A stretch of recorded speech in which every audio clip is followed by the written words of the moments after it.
Bismillahirrahmanirrahim. Assalamualaikum warahmatullahi wabarakatuh. Sampurasun Sobat Ngariksa. Alhamdulillah. Alhamdulillahirabbil alamin. Wassalatu wassalamu ala sayyidina Muhammadin wa ala alihi wa ashabihi ajmain, amma ba'du. Sobat Ngariksa, alhamdulillah malam ini di malam yang ke-7 ya, bulan suci Ramadan. Alhamdulillah kita bisa berjumpa lagi di dalam Ngariksa Ngaji Manuskrip Kuno Nusantara episode yang ke-67. Saya dan kru Ngariksa tentu saja mengucapkan selamat menjalankan ibadah puasa, selamat melaksanakan amaliyah Ramadan bagi yang melaksanakannya. Mudah-mudahan amal ibadah kita diterima oleh Allah Subhanahu wa taala. Sobat Ngariksa, alhamdulillah pada malam ini kita memulai mungkin ini setiap tahun ya, setahun sekali kita memulai ngariksanya agak kemudian, jadi biasanya jam 8, sekarang agak terlambat. Awalnya saya mau jam 20.30 tapi ada sedikit kendala teknis, jadi agak sedikit terlambat. Pada malam ini saya akan selang dulu pembahasannya, tidak melanjutkan pembahasan manuskrip Zubdatul Asror karangan Syekh Yusuf Makassar yang selama ini sedang kita baca dan memang belum khatam ya. Dan tidak mungkin pada bulan suci Ramadan ini kita menghatamkan kitab Zubdatul Asror itu karena masih panjang pembahasannya. Jadi pada malam ini saya akan mengajak Sobat Ngariksa untuk memperkaya wawasan tentang bulan suci Ramadan dari perspektif manuskrip gitu. Jadi selama ini kan kalau tausiah banyak lah ya, sudah banyak ya. Mendengarkan tausiah Ramadan, manfaat Ramadan, keutamaan Ramadan itu sudah sering sekali. Jadi saya tidak akan mengupas tentang itu. Saya akan mengajak Sobat Ngariksa untuk berselancar mengarungi manuskrip-manuskrip yang beberapa tahun lalu pernah saya kumpulkan, dan saya ingin fokus pada kolofon. Kolofon, apa yang disebut sebagai kolofon ya, sekaligus kenalan buat yang mungkin baru mengenal apa itu kolofon. Kalau bagi para mahasiswa yang belajar filologi, belajar kajian manuskrip, saya sangat yakin sudah pernah mengenal apa itu kolofon ya. Ini satu pembahasan yang menurut seorang filolog Melayu asal Prancis, Henri Chamberlain, kolofon ini sesuatu yang amat sangat penting sebetulnya di dalam kajian manuskrip, tetapi selama ini diabaikan.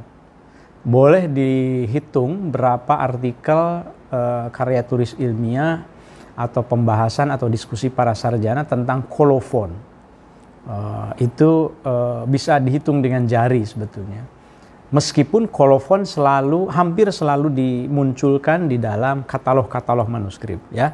Nah, oleh karenanya kita akan coba ngobrol tentang apa sih kolofon itu dan apa kaitannya dengan bulan suci Ramadan. Sobat Ngariksa, dalam pembahasan tentang kolofon ini saya akan membahas beberapa manuskrip para penulis baik Nusantara maupun non-Nusantara, dan korpusnya yang berbahasa Arab dan juga non-bahasa Arab, termasuk yang berbahasa Melayu khususnya ya. Dan saya akan banyak memanfaatkan manuskrip-manuskrip dari Aceh, karena kebetulan kajian saya banyak sekali waktu itu tentang manuskrip-manuskrip Aceh ya. Digitalisasi manuskrip Aceh juga cukup awal dibandingkan dengan wilayah-wilayah yang lain ya. Meskipun nanti Sobat Ngariksa tentu saja kita harapkan untuk memberikan masukannya, memberikan tambahan informasinya ya. Baik, sebelum kita mulai, mari kita membaca suratul Fatihah untuk para penulis, para pengarang, para penyalin manuskrip yang akan saya manfaatkan khususnya pada malam hari ini. Guru-guru kita, masyayikh yang sudah mewariskan ilmu pengetahuan kepada kita semuanya. Beberapa akan disebut nanti. Mudah-mudahan ilmunya bermanfaat buat kita dan kita bisa memanfaatkan kembali ilmunya untuk kepentingan yang lebih luas. Ala dinya wa kulli niyatin shalihah. Syu'unillahi al-Fatihah. A'udzu billahi minasyaitonir rajim. Bismillahirrahmanirrahim. Alhamdulillahirabbil alamin. Ar-Rahmanir Rahim. Maliki yaumiddin. Iyyaka na'budu wa iyyaka nasta'in. Ihdinas siratal mustaqim, siratal ladzina an'amta 'alaihim ghairil maghdubi 'alaihim waladdallin. Amin. Sobat Ngariksa, titi mangsa itu waktu ya, masa. Kalau lihat di dalam KBBI apa yang dimaksud dengan titi mangsa. Saya biasa di Sunda ya menggunakan kata titi mangsa ya. Itu artinya waktu, jadi masa. Masa yang terkait dengan bulan suci Ramadan di dalam kolofon. Nah, kita kenalan dulu dengan kolofon. Apa sih yang disebut dengan kolofon? Bukan kelepon. Kalau kelepon mah kue ya. Kue yang manis. Kelepon, bukan telepon. Kolofon. Orang Sunda jangan juga kepleset dengan kolopon. Biasanya kalau orang Sunda ketuker ini, seperti saya menyebut kolofon, kolopon aja gitu. Kolofon naskah. Nah, kira-kira bentuknya seperti ini. Meskipun tidak selalu, tapi hampir kebanyakan kolofon itu bentuknya itu seperti piramida terbalik ya. Jadi yang sudut bawahnya itu kecil, kemudian di sininya besar, teksnya itu banyak. Semakin ke bawah semakin mengerucut, itu yang disebut sebagai kolofon. Kolofon itu adalah catatan di akhir teks dalam sebuah manuskrip yang biasanya berbentuk piramida terbalik. Sobat Ngariksa mungkin pernah atau ingat ya pembahasan saya ketika saya membahas tentang mengomentari tentang manuskrip Pegon tertua zaman Gajah Mada. Nah, waktu itu kan saya pernah mengomentari ada temuan hipotesis tentu saja gitu ya dari sejumlah sarjana bahwa katanya ada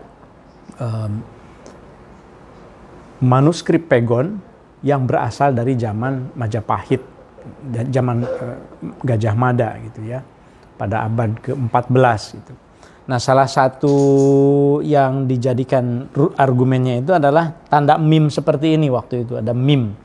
Nah, saya jelaskan bahwa tanda meme itu lazim sekali di dalam sebuah kolofon, tapi sama sekali tidak menunjukkan tahun Masehi. Meme-nya di situ bukan Masehi. Di sini juga ada. Walaupun ini bukan meme saya, tapi dengan ta ya, tamma. Mengapa kolofon itu penting? Pertama, kolofon itu, catatan tadi itu, catatan di akhir teks dalam sebuah manuskrip. Pertama, dia menyediakan data tentang identitas karya yang terkandung di dalam naskah itu. Nama pengarangnya siapa, nama penyalinnya siapa, kapan selesai ditulis, tanggalnya, harinya, tempatnya, siapa penulisnya, dibedakan dengan pemiliknya. Siapa juga mungkin yang menerima wakaf dari manuskrip itu, kadang-kadang disebutkan juga gitu. Jadi data apapun terkait dengan identitas karya itu biasanya disampaikan di dalam kolofon. Makanya mau tidak penting bagaimana, kolofon itu ya amat sangat penting, termasuk penjelasan apakah sebuah kolofon itu ditulis pada bulan suci Ramadan. Dan kalau pada bulan suci Ramadan itu apa artinya? Nah, kira-kira seperti itu kaitannya. Yang kedua, kolofon itu juga menyajikan informasi tentang salinan. Kadang-kadang kalimatnya itu qad faragha taswiru hadzal kitab, misalnya gitu ya, sudah selesai penulisan atau penyalinan kitab ini pada hari Ahad misalnya, atau pada hari Kamis dan seterusnya, beda-beda ya. Sebetulnya para peneliti berharap bahwa dalam sebuah manuskrip itu selalu ada kolofon. ada strategi nih buat para peneliti yang ini pengalaman di lapangan, jadi bukan dari buku. Strategi atau cara mengidentifikasi sebuah karya.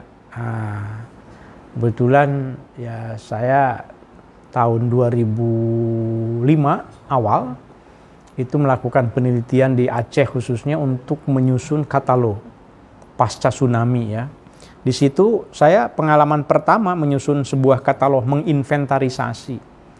Dan kan ratusan manuskrip yang harus saya baca. Ada koleksi Yayasan Ali Hasmi, ada koleksi Museum Negeri Aceh, ada koleksi Dayatano AB, ada koleksi masyarakat begitu. Padahal waktu yang tersedia itu tidak lebih dari sebulan untuk memfoto dan membacanya. Nah, oleh karenanya tipsnya itu supaya cepat, sebuah manuskrip itu jangan dibaca semua. Cukup 3 halaman pertama, 3 halaman tengah, dan 3 halaman akhir. Nah, nanti di situ terutama yang 3 halaman pertama dan akhir, Sobat Ngariksa akan ketemu dengan informasi yang amat sangat penting. Biasanya kalau di 3 halaman pertama, bahkan mungkin hanya 1 halaman pertama saja, itu ada informasi tentang dalam muqaddimah itu konteks dari karya itu ditulis itu dalam rangka apa. Kadang-kadang sebuah karya itu ditulis atas permintaan sahabat-sahabat si pengarang. Sa'alani ba'du ashabi an aktuba risalatan mukhtasarah misalnya gitu ya. Saya diminta oleh sahabat-sahabat saya menulis karya. Oh, dapat nih konteksnya. Berarti karya ini ditulis karena ada istifta, ada permintaan. Nah, kemudian di kolofon di 3 halaman terakhir, lagi-lagi juga sebetulnya hanya 1 halaman biasanya, tapi saya biasanya minta 3 halaman terakhir itu terkandung informasi ini. Ada tentang identitas karyanya, judulnya, dan seterusnya ya. Ini juga salah satu contoh yang akan kita bahas di halaman berikutnya yang lebih jelas ya. Di sini terbaca ada kitab Al-Musamma Usul fi Yaumir Rubu' fi Waqti Az-Zuhr Rajab, bulan Rajab gitu. Jadi di sini tuh informasi yang sangat penting sekali. Nah, jadi Sobat Ngariksa jangan habiskan waktu untuk membaca seluruh manuskrip halamannya karena tebal-tebal.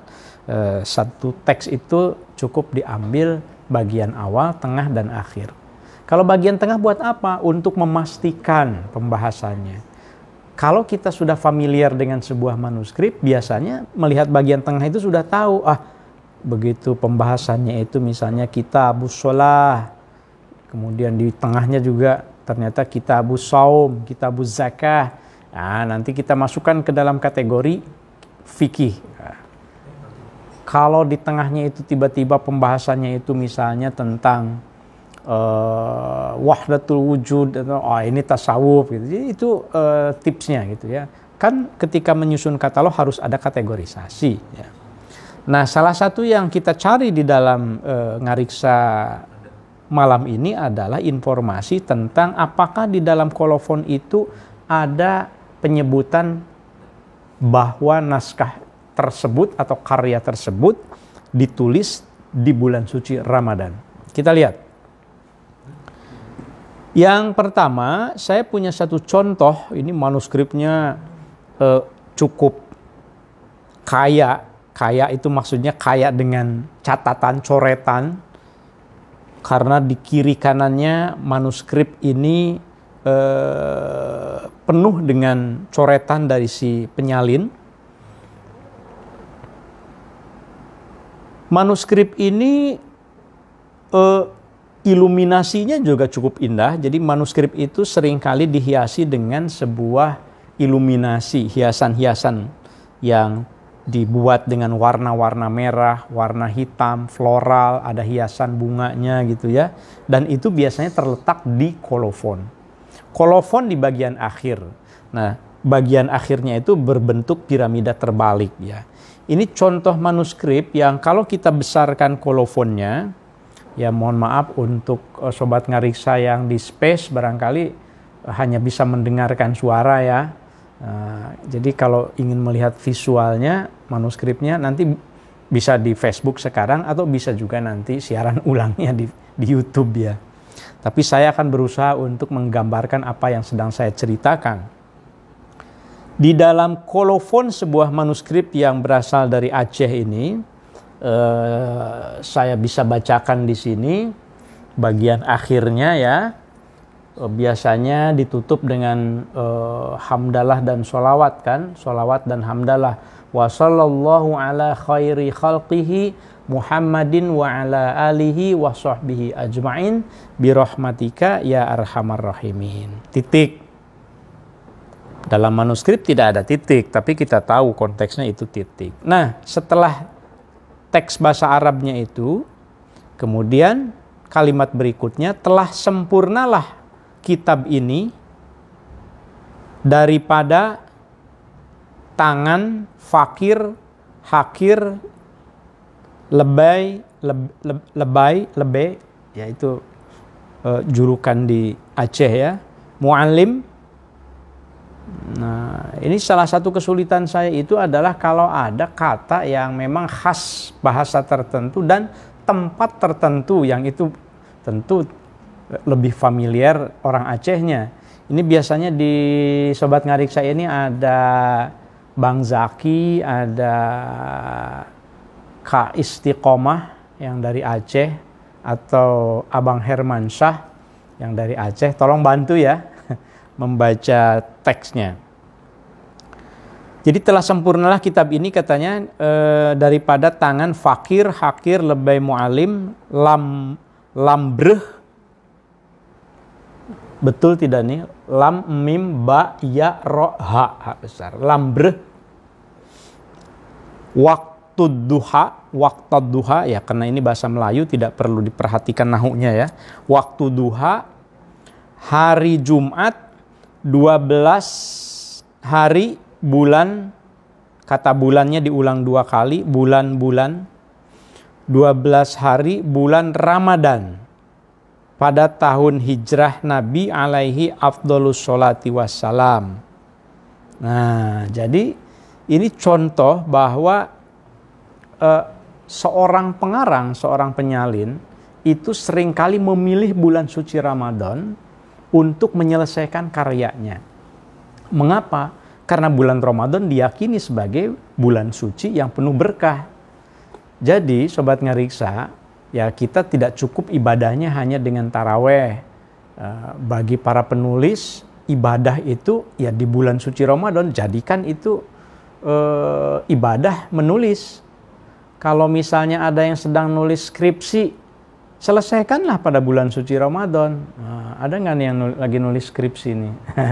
Selesaikan bulan suci Ramadan. Ada yang nulis tesis, selesaikan bulan suci Ramadan. Ada yang nulis disertasi, nulis buku. Jadi nanti ini masih ada 23 hari, 22, 23 kan? Tirulah para penulis manuskrip pada masa lalu, suka sengaja memilih bulan suci Ramadan, meskipun tidak selalu. Nah, nanti ada penjelasannya gitu ya. Karena ada kebaikan di bulan suci Ramadan. Nah, termasuk dari penulis manuskrip ini ya. Tanggalnya kalau kita rekonstruksi, ini seorang yang sangat tawadhu ya. Mengaku dirinya seorang fakir, seorang hakir, seorang yang hina, lebih mu'alim. Waktu duha, berarti ya kira-kira mungkin antara jam 7 ke sana lah sampai jam 10-an. Wallahu alam persisnya jam berapa. Waktu duha. Kalau sekarang mungkin tidak tepat dipakai waktu duha atau ba'da maghrib misalnya. Ba'da maghrib itu bisa jam 7, bisa jam 8 juga ya. Jadi kalau janjian jangan mengikuti janjian ala manuskrip ya gitu. Kapan nih kita ketemu? Ya ba'da isya deh gitu. Ba'da isya tiba-tiba datangnya itu jam 9 gitu. Lah kan ba'da isya itu juga. Nah, itu memang di manuskrip nggak pakai jam. Tidak. Saya kok rasanya tidak pernah ya menemukan data di dalam manuskrip itu jamnya itu jam yang seperti sekarang gitu. Jadi waktu duha hari Jumat 12 hari artinya 12 Ramadan. Tanggal 12 Ramadan Nah, ini tahunnya tahun berapa nih? 1000 ya. 1238 tahun Hijriah. Jadi 1238. Nah, ya kalau 1200 tambah 600 kan 1800-an. Saya tidak memegang konverter nih sekarang. Silahkan sobat ngariksa, itu tahun berapa tuh kira-kira? 12 Ramadan tahun 1238. Itu Masehinya berapa berarti? Tolong tuliskan dong di komentar supaya bisa dibantu. Siapa pemiliknya? Sohibuhu, Tengku. Nah, ini juga tidak kebaca. Tengku siapa? Ada alif, nun, dal, ha besar ya. Zaujah Syaikhina Asy-Syaikh Sulaiman. Loh, ternyata ada keterangan itu juga ya. Zaujah Syaikhina Asy-Syaikh Sulaiman. Pemiliknya itu adalah istri dari guru kami Syekh Sulaiman. Dari segi sejarah, kalau informasi seperti ini, itu info primer yang sangat luar biasa, penting sekali kalau kita sedang merekonstruksi sebuah sejarah harian, sejarah orang-orang, bukan sejarah elit. Sejarah itu bukan hanya soal raja, tapi orang-orang biasa pun itu adalah pelaku sejarah. Berarti harus dicari siapa ini Syekh Sulaiman ini misalnya ya. Nah, itu untuk para peneliti PR. Dari kolofon satu ini saja kita sudah bisa menulis satu chapter, satu subbab barangkali ya, menganalisis informasi yang ada di sini. Kemudian kita lanjut pada contoh lainnya. Apakah selalu lengkap kolofon itu? Seperti definisi tadi, ada informasi tentang pengarang, informasi tentang penyalin, informasi kapan ditulisnya, tidak. Kolofon itu kadang-kadang sederhana sekali. Seperti di dalam contoh kolofon sebuah manuskrip, tertulis di sini setelah menyelesaikan teks utamanya ya. Teks utamanya itu di sini Kamal shallaita ala Ibrahim wa ala ali Ibrahim wa barik ala Muhammad wa ala ali Muhammad kama barakta ala Ibrahim wa ala ali Ibrahim fil alamina innaka Hamidum Majid wa sallallahu ala sayyidina Muhammadin wa ali washabi ajmain titik. Mana kolofonnya? Berikutnya tamat Alkitab, di sini baknya hilang. Alkitab tertulisnya, tentu kita tahu itu Alkitab. Alkitab itu sebetulnya dari segi bahasa Arab kan mufrad mudzakkar ya, tetapi menggunakan tamat bukan tamma. Itu biasa di dalam manuskrip itu, penggunaan seperti itu ya. Harus dilihat dalam konteks zamannya. Tentu saja secara nahwiyah mungkin keliru. Tamat Alkitab al-musamma bil bahjah al-mardiyah fi waqti duha. Cukup begitu saja. Sama dengan yang tadi, waktu duha, tapi tidak ada informasi lainnya. Hanya pada waktu duha fil balad Tanyung, di daerah Tanyung. Ada sih nama tempatnya. Al-balad itu negeri, tetapi seringkali digunakan untuk menyebut nama tempat. Ini juga dari Aceh. Jadi silahkan yang tahu Tanyung, di mana itu Tanyung. Wa sahibuhu, dan adapun pemiliknya, pemilik manuskrip ini Tengku Haji Muda Ahmad Hanafiyah bin Abbas Krungkale. Nah, kalau Krungkale saya familiar nama itu. Muhammad Hasan wa Abdul Wahab al-Krungkalei. Nah, jadi Krungkale itu sama seperti Syekh Abdul Rauf dari Singkel, maka disebut As-Sinkili. Kemudian ada Syekh Nawawi al-Bantani dari Jawa, dari Banten disebut Al-Jawi al-Bantani. Dari Palembang Syekh Abdul Somad al-Palimbani. Itu nisbah. Ini juga al-Krungkalei. Kalau saya dari mana ya? dari Kuningan. Berarti Al-Kuningani. Kuningannya di Pasapen, Al-Pasapeni. Itu nisbahnya. Nah, jadi kolofon itu tidak selalu informasinya lengkap ya. Coba kita lihat lagi. Ini kolofon masih dari Aceh manuskripnya. Aceh bukannya? Coba kita lihat saja. Tamma hadzal kitab al-musamma al-hudhudi minan nusakh al-mubarakah bi'aunillahi ta'ala. Telah selesai kitab ini yang dikarang dan diberi nama Al-Hudhudi. Al-Hudhud itu syarah Ummil Barahin. Al-Hudhud ala Ummil Barahin. Minan nusakh al-mubarakah bi'aunillahi ta'ala wa husni taufiqihi ala yadi ahqari. Nah, siapa yang menyalinnya itu, yang menulisnya? Ala yadi ahqaril ibadi Idris bin Abdillah. Idris bin Abdillah al-Mustautin fi balad ini tulisannya kurang jelas, alif lam lam ta ba waw ya. Al-mutabawwa. Harus diteliti ya. Tapi poin saya adalah yang ingin saya jelaskan di dalam kolofon ini, kalimat berikutnya. Lailatul khamsi qoblal fajri. Kalau ini malam Kemis sebelum fajar, isna asara yauman tanggal 12, lakin lailan, tetapi pada malam harinya, min syahril mubarak min Ramadan. Nah, ini juga ditulis pada tanggal 12 bulan Ramadan. Nah, hampir sama ya seperti yang tadi ya. Tadi tanggal berapa? Iya, 12 juga yang tadi. Yang ini juga 12. Tanggal 12 bulan suci Ramadan. Hanya saja kalau yang tadi itu waktu duha, yang sekarang qoblal fajri. Dan kalau lihat berikutnya, balad al-Pediri. Oh, Pedir rupanya. Al-Pediri ya, kalau kesininya nih. Nah, Pedir tentu Aceh ya. Ini alif ya ro, alif lam lam bau ba waw ya. Orang Aceh tugasnya silahkan. Syaikhina wa murabbina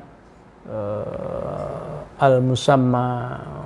Ini ada beberapa nama ya di sini yang disebutkan, dan tahunnya juga disebutkan di sini. Mi'atani wa samanun wa sittun ba'dal alf. 1286.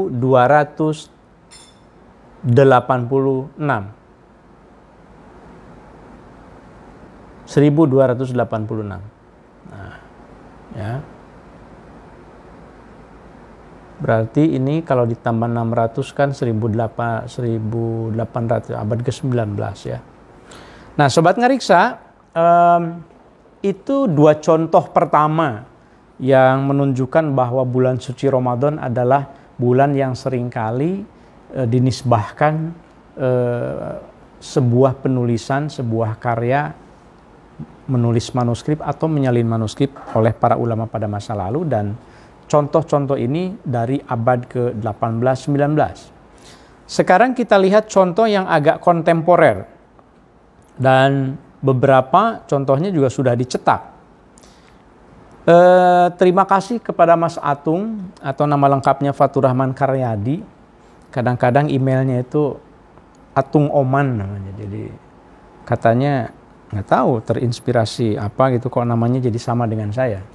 Mas Atung mengirimkan beberapa foto dalam konteks ada kolofon yang menjelaskan penulisan karya diselesaikan di bulan suci Ramadan. Nah, ini adalah karya Habib Usman bin Yahya Betawi. Ini saya kira sangat penting sekali.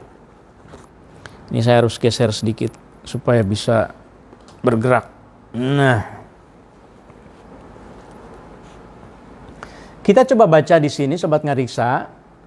Sobat Ngariksa harus bisa membedakan juga antara manuskrip dan cetak batu ya. Walaupun mungkin tidak terlalu mudah, tapi itu bukan topik kita sekarang. Ini karya Habib Utsman bin Yahya. Ini kolofonnya hampir sama dengan yang tadi manuskrip yang cukup tua yang dari Aceh. Kemudian di sini kalau kita baca wa ammal aba anir ruju ilal haqqi fa fi ma dzukira fil fasl rabi.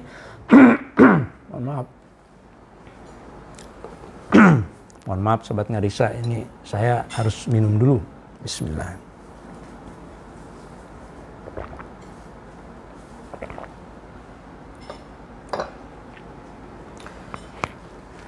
Seperti biasa ditutup kalimat akhirnya dengan wa sallallahu wa sallama alaihi wa ala alihi wa ashabi ajma'in walhamdulillahi rabbil alamin. Kemudian ini titik. Kalau di dalam teks-teks yang agak kontemporer ya abad ke-19 20, awal abad 20 itu sudah ada semacam titik. Tapi kalau dalam manuskrip tidak ada. Qad faragha min kitabati hadhihi risalah wa tab'iha. Nah, ini yang saya maksud. Jadi harus bisa dibedakan seperti tulisan tangan sepertinya, tetapi kadang-kadang ada yang disebut dengan litografi ya, cetak batu. Ini bukan tulis tangan saja, tapi sudah dicetak, termasuk cetak gitu. Meskipun belum cetak modern. Nah, makanya di sini penulisannya dan pencetakannya selesai kapan? Fi awakhiri syahri Ramadhana, di akhir bulan suci Ramadan tahun 1320. Artinya abad ke-20 ini sudah 1900-an. Al-matlub mimman atla'a alaiha dan seterusnya gitu ya. Nah, ini contoh manuskrip yang belakangan. Jadi sepanjang waktu selalu ada karya-karya yang dinisbahkan ditulis selesainya itu pada bulan suci Ramadan. Ada contoh yang kedua, masih dari Betawi ya, Habib Utsman bin Yahya. Wa hadza akhiru ma qaddarahu Allah wa yassarahu min naqli hadhihi silsilah asy-syarifah. Ini adalah akhir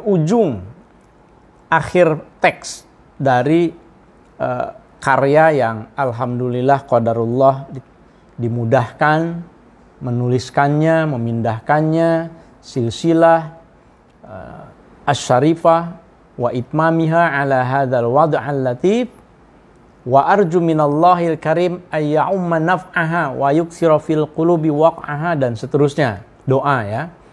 Nah, di sini kemudian diakhiri selalu dengan penutup wa kanal faraghu min tab'iha, dan telah selesailah pencetakan dari kitab ini fi awakhiri syahri Ramadan al-mu'azzam min syahri am sanah. Ini 1301. Itu artinya memang awal abad ke-20.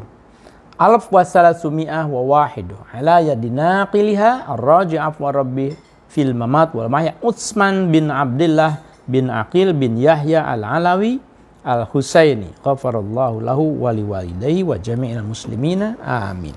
Nah, ini contoh sama dalam tradisi cetak juga diselesaikan pada bulan suci Ramadan. Sobat Ngariksa, ini juga masih contoh dari Mas Atung juga ya. Sebuah karya yang berjudul Tahriru Aqwal Adillati fi Tahsili Ainil Qiblati lil Abdil Dzalil Utsman bin Abdullah bin Aqil bin Yahya ghafarallahu wa liwalidayhi. Tapi kalau kita lihat di sini lebih simpel kolofonnya. Kolofonnya itu wa bihamishihi tarjamatu bil malawi bil ikhtisari wa tubi'a fi Betawi fi syahri Ramadan. Dan ini dicetak di Betawi, Batavia pada bulan suci Ramadan tahun 1320, lebih belakangan lagi.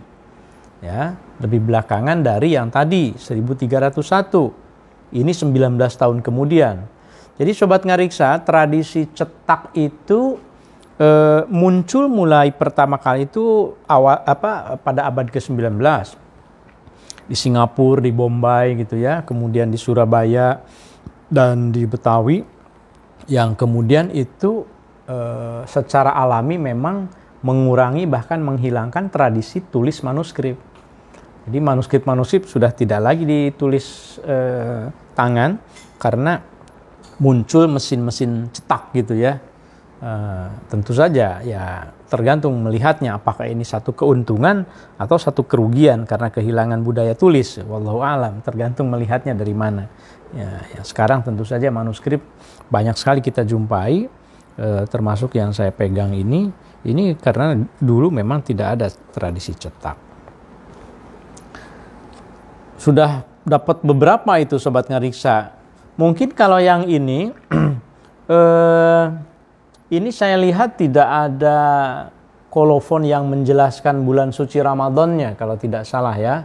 Nanti Mas Atung silahkan kalau ada tambahkan di komentarnya.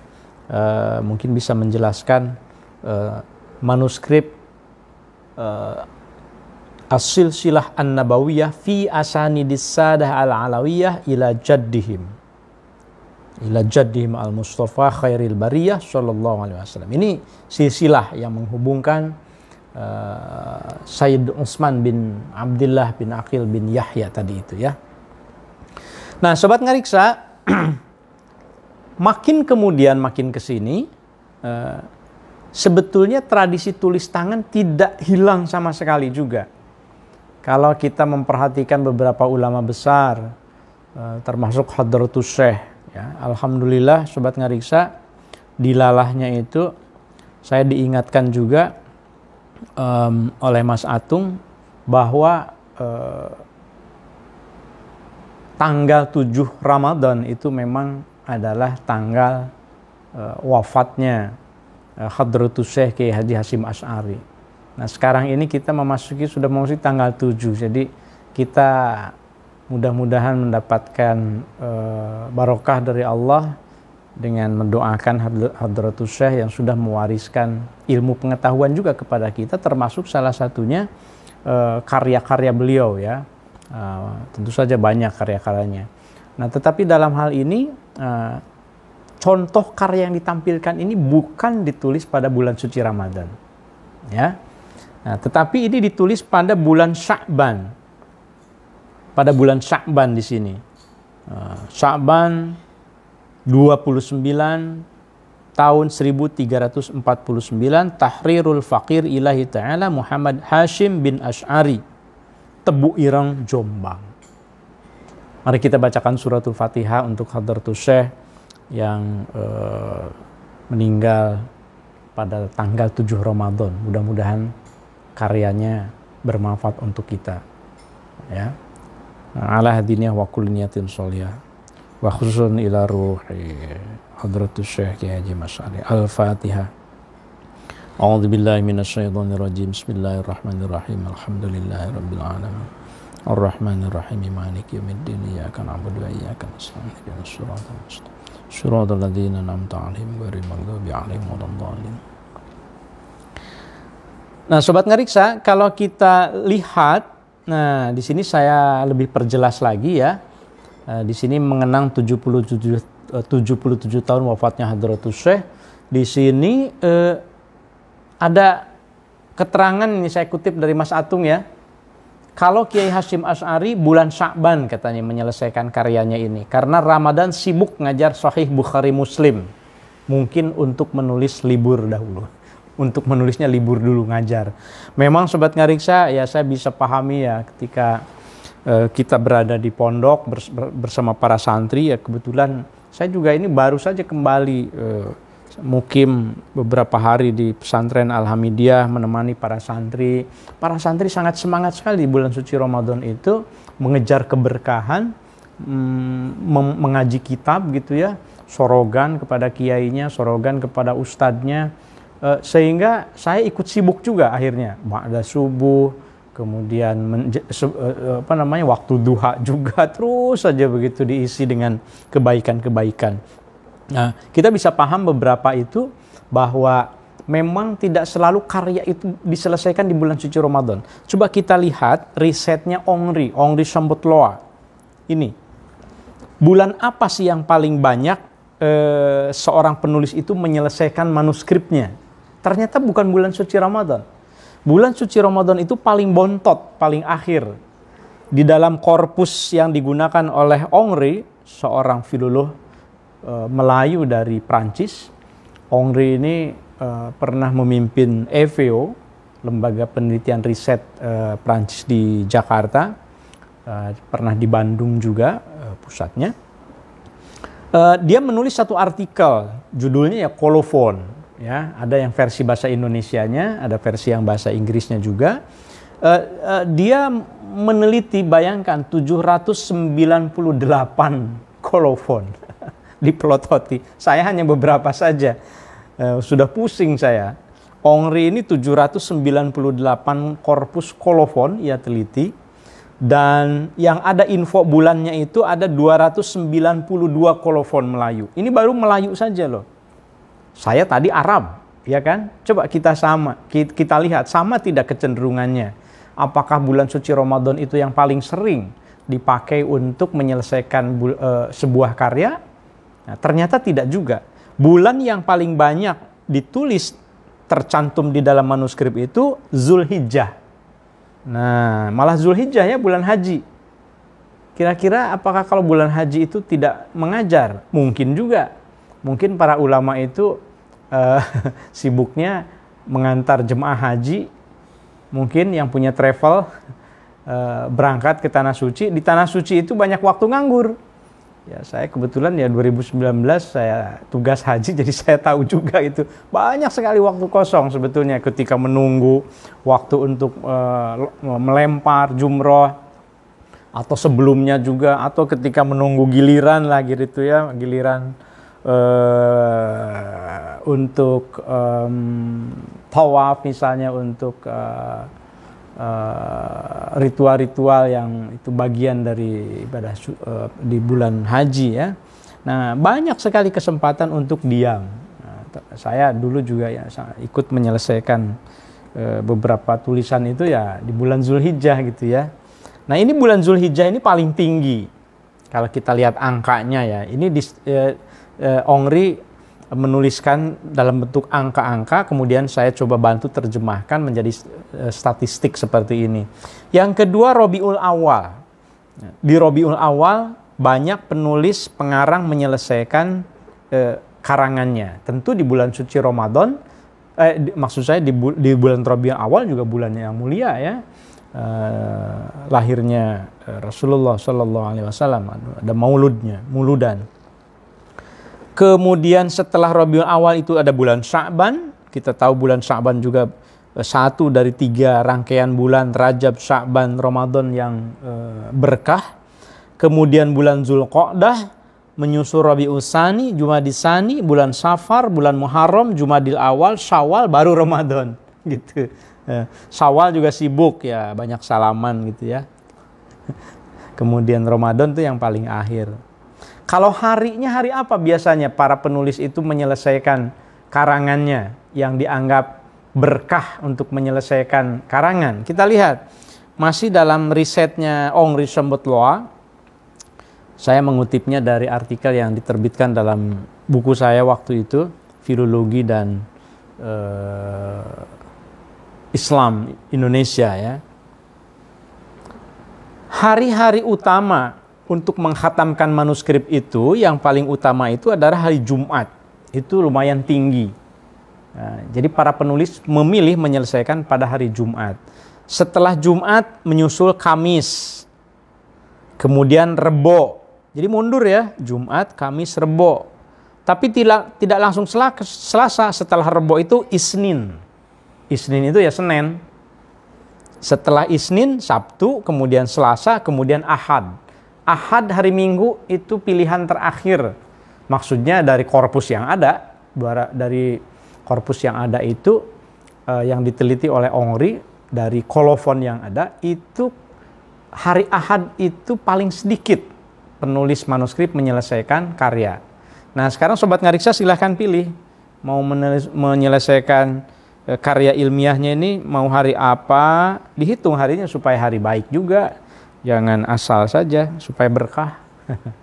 Mungkin setelah selesai sholat duha, selesaikan skripsinya, selesaikan tesisnya, disertasinya dengan basmalah, dengan punya wudhu, kan lebih berkah lagi kan, insya Allah ya.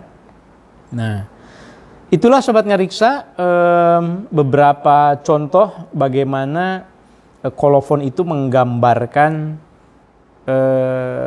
perilaku si penulis, perilaku pengarang, perilaku penyalin, yang bagaimana ia memandang status kemuliaan sebuah hari, kemuliaan sebuah bulan, dalam hal ini bulan Hijriah. Karena kalau bulan Masehi itu hanya dipakai untuk menuliskan beberapa karya yang belakangan. Kalau di dalam karya-karya yang klasik, abad ke-17, 18 sampai 19 itu umumnya menggunakan tahun Hijriah. Nah, Sobat Ngariksa, saya sebetulnya masih punya banyak contoh untuk menguatkan temuan Ongri tadi. Karena kalau Ongri itu korpusnya kolofon Melayu. Karena saya kajiannya Arab, saya ingin menguji apakah betul Ramadan itu yang paling buncit gitu di dalam keseluruhan pilihan bulan untuk menyelesaikan sebuah karya. Nah, saya tentu acak saja memilih sekira 20-an kolofon pada Ngariksa edisi ke-67 ini. Dan saya hanya menemukan 2. Berikutnya itu bulan-bulan yang lain. Coba kita lihat Sobat Ngariksa di sini ya. Ini ada kolofon. Saya baca agak cepat.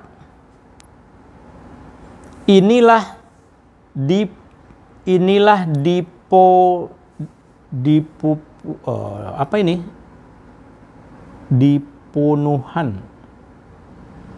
Kecil. Kitab ini dari hari bulan Rabiul Awal. Dan tamat kitab ini pada 17 bulan.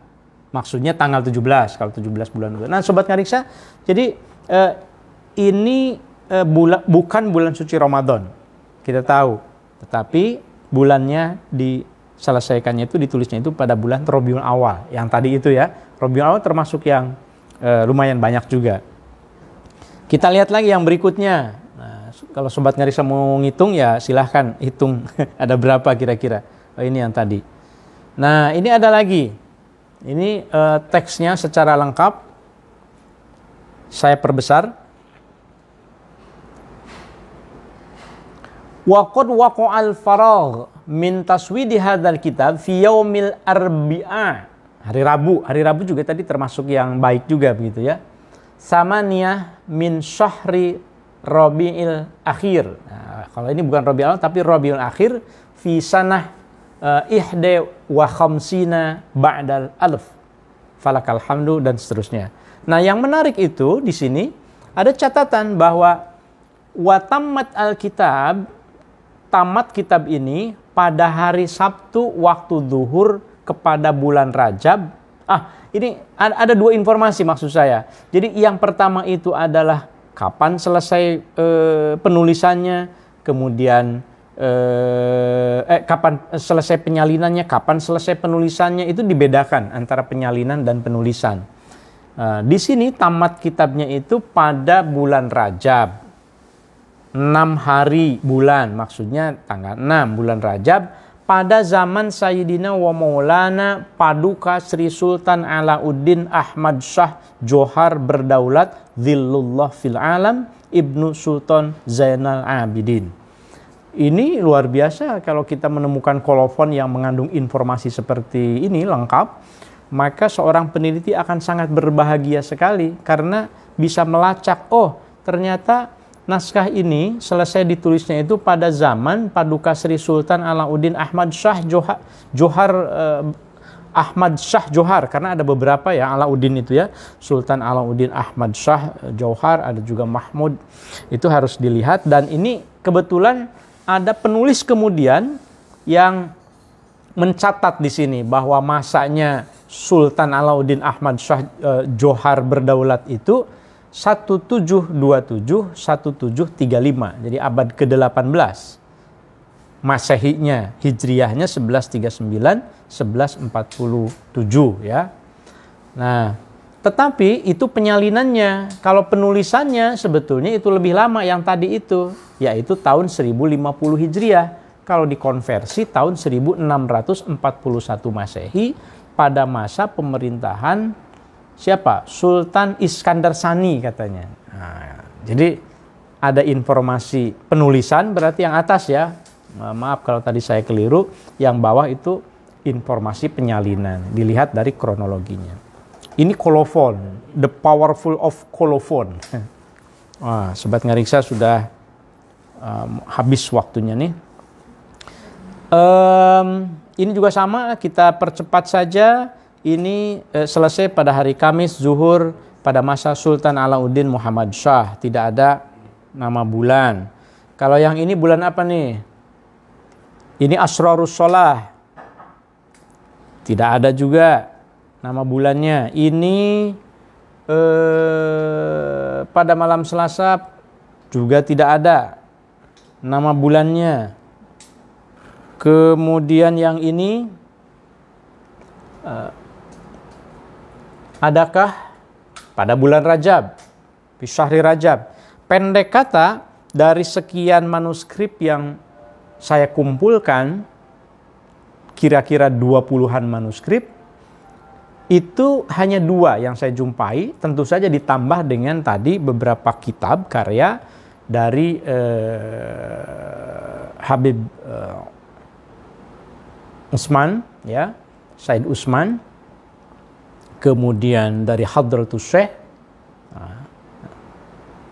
Tapi selain itu, lebih banyak ditulis pada selain bulan suci Ramadan.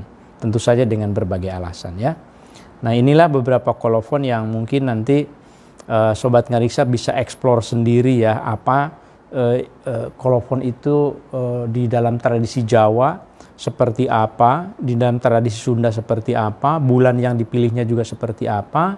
Saya ingin ini menjadi sebuah inspirasi sebetulnya buat kita, karena manuskrip ditulis dalam berbagai bahasa. Baru memperhatikan kolofon Melayu saja, seorang peneliti bisa menulis artikel yang sangat baik.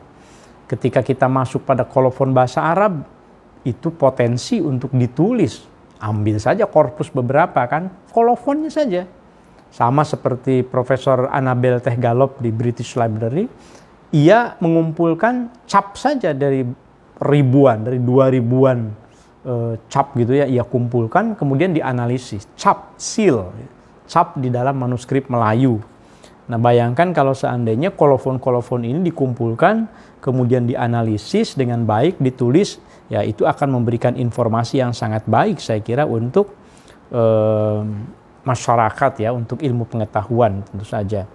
Ya, mudah-mudahan ya kita mendapat berkahnya lah begitu. Yang ini bulan Muharram, dan yang terakhir ini juga ditulis pada bulan Jumadil Akhir. Itulah Sobat Ngariksa, barangkali ada yang memberikan komentar di Facebooknya, dipersilahkan kalau ada.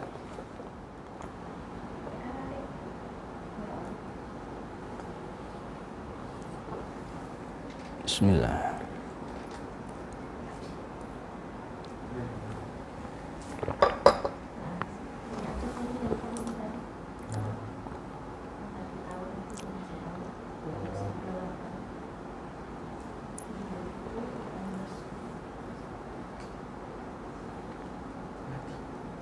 Ya, terima kasih kepada Sobat Ngariksa yang sudah absen nih di Facebooknya. Haris Fakhriza, juga Ceyaya, ada juga Mantra Merapi Merbabu ini. Dari Tanjung Barat, terima kasih banyak sudah hadir ya, saya lihat ya. Ada yang di situ yang terbaca, silahkan. Menanggapi ya. Dari Rustandi Enjang. 1238 Hijriah atau 1823 Masehi. 1800 ya, abad 19 kan ya. Ya. Ya, sekarang mudah sebetulnya Sobat Ngariksa untuk mengkonversi ya. Untuk mengkonversi tahun yang kita temukan di dalam manuskrip itu. Nah, Sobat Ngariksa, karena ini bulan suci Ramadan terbatas waktunya, jadi selain memulainya juga agak belakangan karena kita melaksanakan ibadah sholat tarawih untuk yang menjalankannya, sehingga supaya bisa sama-sama mengikuti, maka di bulan suci Ramadan ini insya Allah kita selalu akan memulai pada sekira pukul 20.30, dan supaya bisa istirahat lagi maka kita percepat juga selesainya. Mudah-mudahan tidak mengurangi keberkahan dari niat kita untuk tetap istiqomah meneruskan ngariksa ini gitu ya. Ini saya baru lihat ada komentar dari Sumawijaya. Ini Ustadz Sumawijaya di pesantren Al-Hamidiyah. Pernah tidak ditemukan dalam kolofon berisikan ijazah atau amalan tertentu? Ijazah ya. Saya kira kalau ijazah itu menjadi bagian dari teks. Bagian dari teksnya. Meskipun bukan tidak mungkin ya. Kalau saya sendiri secara pribadi itu rasanya tidak pernah menjumpai informasi tentang pengijazahan sebuah amalan kepada seseorang, misalnya tolong amalkan doa ini di dalam kolofon. Karena tujuan kolofon bukan untuk itu. Tujuan kolofon itu identitas karya. Biasanya, kalaupun ada saya temukan, banyak bahkan, biasanya ijazah-ijazah tertentu itu adanya itu di catatan-catatan atasnya, catatan bawah, kiri, kanan, apa yang disebut dengan parateks itu. Jadi tambahan-tambahan gitu ya. Tapi itu tetap penting meskipun tidak selalu berkaitan dengan teks utamanya. Nah, yang saya jumpai begitu ya, Ustadz Suma, terima kasih banyak. Ya, terima kasih Sobat Ngariksa. Sampai di sini barangkali ngaji manuskrip kuno Nusantara kita yang ke-67. Terima kasih sekali lagi kepada para Sobat Ngariksa yang hadir. Saya tidak bisa melihat secara utuh kalau di layar saya. Karena mungkin nanti kalau sudah selesai baru bisa saya lihat ya. Karena kalau sedang live saya hanya bisa melihat beberapa yang langsung nongol. Ini Kang Ohan hadir. Ibu Nurbaiti Hashim, Teh Nur hadir. Terima kasih banyak semuanya ya. Mohon maaf karena di sini ada 30 komentar yang tidak bisa saya lihat sekarang. Pokoknya ala kulli hal, mudah-mudahan ngariksa ini bisa tetap istiqomah di bulan suci Ramadan. Berarti kita akan sekali lagi ya, karena hanya 2 kali ya di bulan suci Ramadan ya. Nanti kita lihat di 2 Jumat ke depan kita akan ngaji apa ya. Loh, ini kok tiba-tiba ada tambahan nih dari Mas Atung yang dari tadi kita tunggu nih. Tampilan cover manuskrip Habib Usman berjudul Tahrir Aqwa Al-Adillah, berkolofon akhir Ramadan 1320 Hijriah katanya, Desember 1902. Ya, seperti tadi yang saya sampaikan. Jadi sebetulnya Sobat Ngariksa, rumus untuk cepat memperkirakan abad, kalau seandainya kita menjumpai tahun Hijrah itu tambahan 600 aja. Meskipun persisnya harus dikonversi. Kalau 1320, 1300. Kira-kira kalau tambah 600 itu 1900 sekian. Nah, sekarang Mas Atung secara persis Desember 1902. Nah, kalau tanggalnya Sobat Ngariksa, kasih toleransi margin error. Jadi margin error belum tentu sama tanggalnya. Margin errornya itu kira-kira 2 hari. Bisa 2 hari ke belakang, bisa 2 hari ke depan. Nah, jadi kalau memperkirakan tanggal ya, mungkin kalau aplikasinya sudah sangat precise, bisa saja persis tanggalnya. Tapi kan ada perbedaan waktu dari perputaran bulan itu ya. Beda dengan ini. Untuk harinya misalnya, tanggal sekian tuh hari ini loh, kok ternyata beda. Kasih toleransi, margin of error 2 hari sebelum dan sesudahnya. Cover As-Silsilah An-Nabawiyah berkolofon ya tadi yang sudah saya ulas ya. Terima kasih banyak Mas Atung. Tentu saja ini sangat bermanfaat untuk kita ya. Terima kasih juga Kang Ilham, Kang Miftahuddin yang sudah absen juga. Ini kalau saya melototin terus, absen terus, nongol-nongol lagi nanti nggak selesai-selesai juga ya. Terima kasih banyak ya. Nah ini Kang Ilham nih, Mas Ilham nih usul katanya nih. Boleh usul ya kapan-kapan membahas soal pawang hujan versi manuskrip Nusantara. Wah ya. Sebetulnya saya sudah menyiapkan ya Mas Ilham. Jadi hujan itu memang pawang hujan meskipun tidak persis tentang pawang hujannya. Tetapi itu kan bagian dari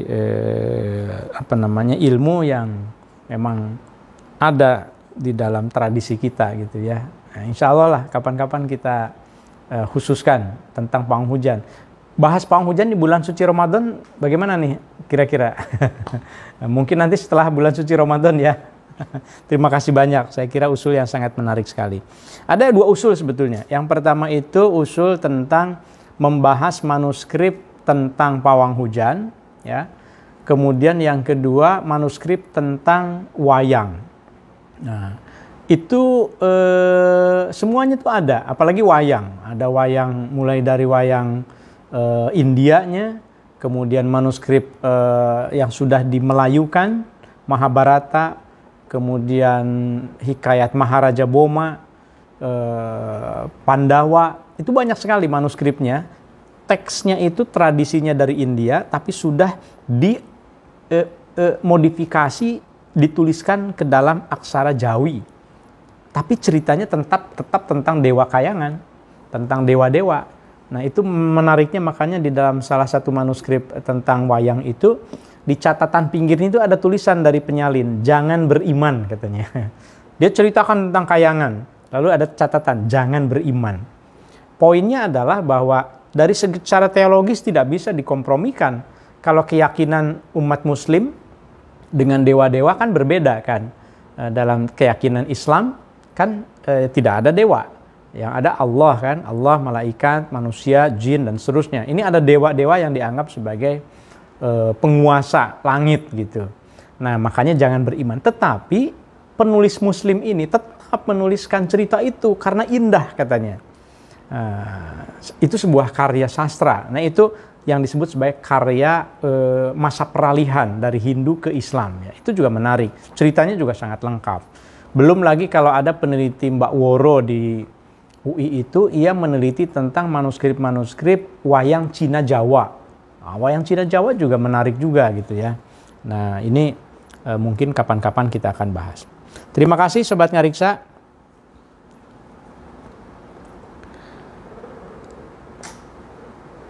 Sebagai penutup, Sobat Ngariksa, waktu, masa, titi mangsa ibarat raja dalam nafas setiap manusia. Ia disanjung dan dimuliakan karena atas hajat hidup orang banyak, waktu sering menentukan. Dalam kolofon manuskrip, titi mangsa teramat sering dituliskan. Para penulis manuskrip adalah maestro, menggores diyakini sebuah kemuliaan. Menyelesaikannya pun menjadi kehormatan. Jemari menari, hari baik dipilih, tanggal baik ditentukan, bulan mulia dipilihkan, jadilah manuskrip di hadapan. Ramadan salah satu pilihan saat penulisan manuskrip dikhatamkan. Menuntaskan karya yang diyakini mulia, mengeringkan tinta berharap pahala. Doa terbaik untuk para penulis manuskrip, bagi para ulama, para cendikia, para juru tulis, dan para ingkang ayoso. Peradaban kami mulia berkat jasa-jasa besar mereka. Terima kasih, salam Ngariksa. Sobat Ngariksa, terima kasih untuk yang sudah subscribe, like, share juga channel Ngariksa. Sangat cepat sekali, sekarang sudah 4.450. Kemarin baru 4.300-an. Ya, ini mungkin para mahasiswa juga nih, mahasiswa di UIN juga banyak yang juga santri-santri di pesantren Alhamidiyah. Saya dengar sekarang udah subscribe. Mungkin yang kelas 12 yang sudah mau lulus ya, jadi sudah sering ke rumah gitu. Silahkan manfaatkan channel ini untuk menatap masa depan, merawat masa silam, klasik, asik. Sampai jumpa lagi di edisi Ngariksa berikutnya. Terima kasih. Assalamualaikum warahmatullahi wabarakatuh. Salam Ngariksa.